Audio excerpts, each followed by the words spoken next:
Panalangin para sa mga anak. Panginoon, taos-puso po akong magpapasalamat sa lahat ng biyaya ng aming natanggap, lalo na po ang para sa aking mga anak, sa kalusugan po ng aking mga anak, Ama. Panginoon, ako po ay nananalig sa inyo, naway gabayan niyo po ang aking mga anak, na sa kanilang paglaki, iiway niyo po sila sa lahat ng kapahamakan, sa mga aksidente at sa mga masasamang tao.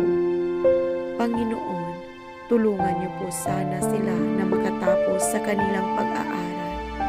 Ilayo niyo po sana sila sa lahat ng kapahamakan at biyayaan niyo po sana ang aking mga anak ng mabubuting puso na marunong umintindi at magpatawad.